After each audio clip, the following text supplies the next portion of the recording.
Darius, I want to thank you for coming to camp today. My name is Thad Johnson with ABC, and today we're going to talk about four parts of your delivery: balance, position, your direction of home plate, okay, what I call the loaded position, and then your throwing position. We're just going to kind of just analyze what you do and give you a few pointers. So to start with, we're gonna go ahead and we're gonna get you into the balance position, and the things that we're looking for in the balance position is that you're keeping your weight back. Okay, your head should be over your foot as you address the rubber at the top of the delivery.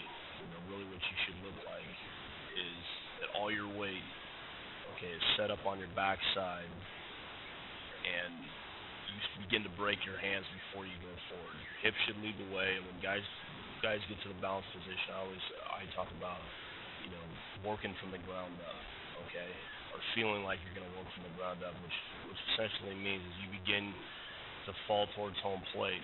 All your energy should be loaded up on the balls of your feet. You should have just a slight bend in your right leg, okay. Your hip should be cocked as it is, and then your top half, all right, the top half should be directly in line, okay, your shoulder to shoulder to home plate. You're a little bit closed off right here, so I'd like to see that top half just get a hair opened up. As we move on to the directional phase, because you are closed off, Darius, what you're going to see here is you're going to see the top half start to kind of drag behind your lower half. Okay, and as much as guys do want to work from the ground up, okay, that glove, and you start off, that glove and that foot should be connected. And what you're going to see as you make your way forward, that glove just starts to trail well behind your foot, and essentially you're going to be creating a real short top half here, which is going to allow it to open up well before your hips. And if we are going to work from the ground up, as you can see, your top half now starting to rotate forward. Your foot has not landed yet, and we don't want to rotate our top half until our foot gets on the ground. Okay, so you need to work on, when you do dry work, get yourself in front of the mirror. As you make your way towards home plate, you still keep your weight on your backside, all right? But you want to get your glove in line, your shoulders in line with home plate, and you need to get your shoulders in line with your hips, okay? And you need to get your hips going forward, and you get to the point of your foot landing on the ground, okay? We move into what I call the loaded position, and there's a couple things we look for from an injury standpoint, okay? This high elbow right here is not going to work. You're going to want to address this high elbow here at some point in time, okay? What's happening is a lot of guys that are coming down with injuries these days. You see a lot of the Tommy John surgeries and labrum surgeries in the shoulder, okay? And the one thing that all of these pitchers have in common is that when they land, their back elbow is above their shoulder, okay? So and this is just going to take practice. You're just going to have to put yourself in the loaded position and just lower your elbow. And you're just going to need to lower your elbow, okay? You need to get your glove, again, you're going to get your glove out over your front foot, and hopefully it gets to the point here where your elbow is down below your shoulder. You don't necessarily have to bring the ball down. You just need to sink that elbow a little bit to at least get in line with your shoulder. Another thing we're looking for at this loaded position is where our weight is. If I were to split your 2 feet, okay, right in half. Split your 2 feet right in half. Make your way towards home plate. All right, wherever that center line being about right here, and we go up to the top, what you want to see is the majority of your weight still being back.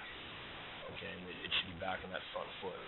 And the one thing I can tell you, Darius, is because you have that short front side, you've not created that wall to throw against, and you've slowly leaked out over all that good energy that you had at the top of delivering the balance point. You've lost now as you made your way towards home plate because you shortened up your top half and you just allowed your weight to transfer to the front side. So this position right here where you're at would be a better position to be as you land. And as you see, you're a couple frames, your top half and your weight is a couple frames in front of where you need to be at foot strike. Okay. Another thing to consider when we talk about the loaded position is foot placement. Okay, and you're striding across your body. It appears that you are cutting your delivery off. Your foot is landing here. Okay, ideally it should be on the line, on the long line, and your foot needs to be completely opened up, toe facing home plate. And what this is going to allow you to do is going to allow you to get to the throwing phase, the rotational and release of the baseball is going to happen just a lot cleaner. You're going to be a lot more efficient to the plate, quicker to the plate. You're going to free up your body. You want to make it as easy as possible for your body to work, okay, towards home plate. When you stride across your body, you cut your delivery off.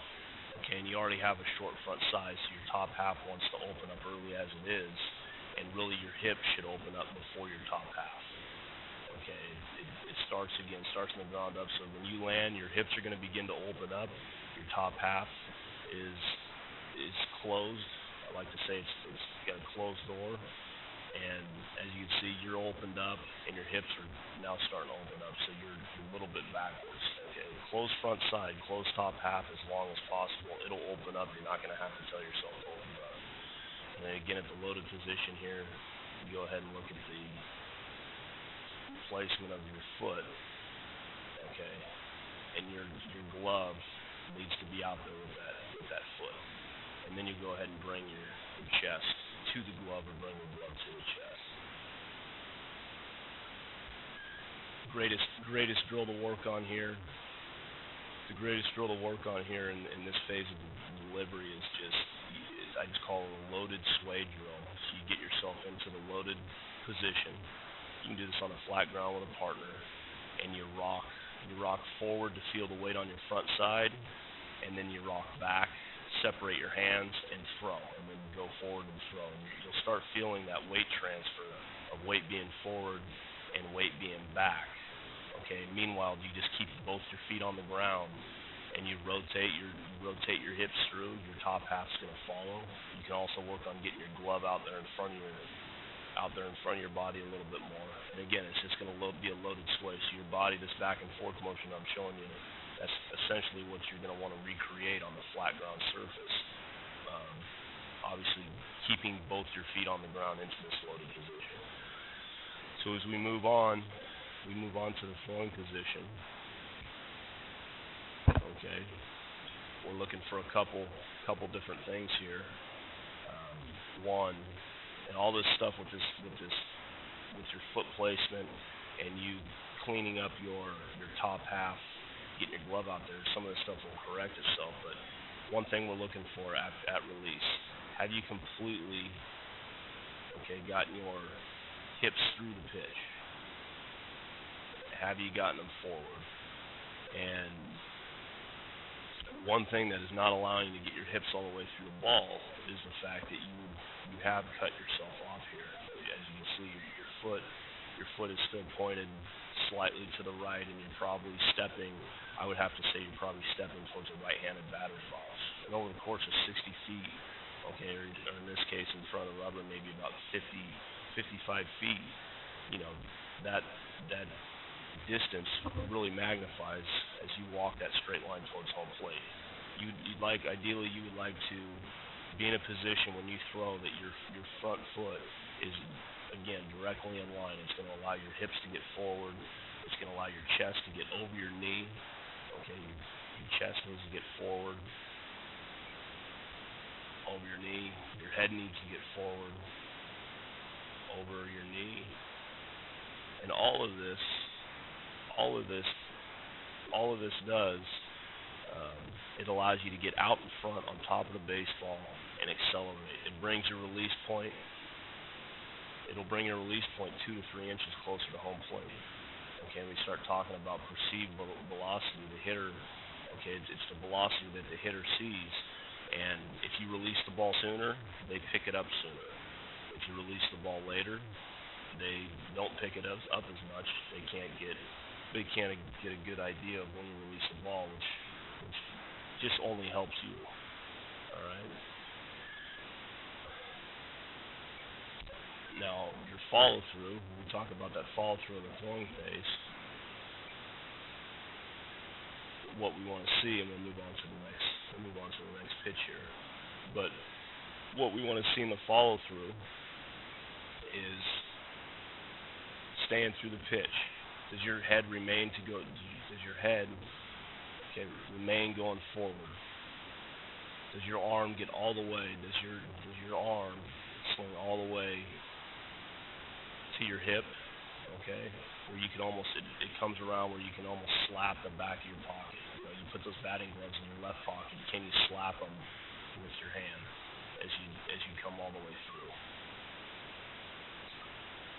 And you're doing a good job. You're getting out there. You have a nice finish. Finish over your front foot. You're in a very, very strong position. And then we come around and you're in a good feeling position. So the finish of the delivery, the follow through, everybody, finish or the follow through. What really the reason for having a good strong finish, Darius, is that you're protecting yourself from injury. I always like to think of the finish as being like your arm being like a car.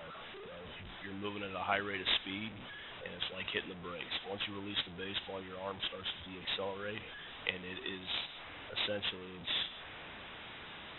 it's like a guy slamming on the brakes. The more you slam on the brakes, the harder you're going to be on those brakes. They're eventually going to burn out, and that deacceleration phase, the follow through, or the finish of the delivery is like a pitcher slamming on the brakes, and they want to be as long through the baseball as possible, which you're doing a great job. So just to back up, to go ahead and back up to the top of the delivery, you're in a great position at the top of the balance point. Just always maintain that stability, head over your right foot, lead with your hips, keep your hips tilted, keep them cocked as long as possible. As long as you can keep those hips cocked, you're going to keep your weight back. The directional part of the delivery, weight stays back as you move forward. This is where you need to really do some work, and you need to do that loaded sway drill.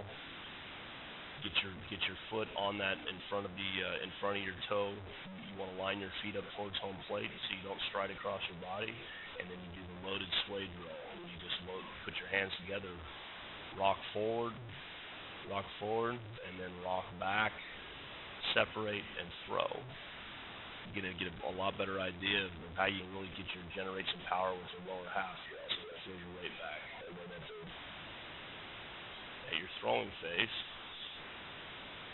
chest is going to get out over that front foot.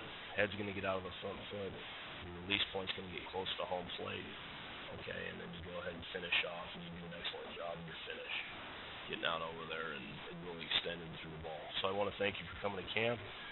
Hope to see you out there again sometime soon.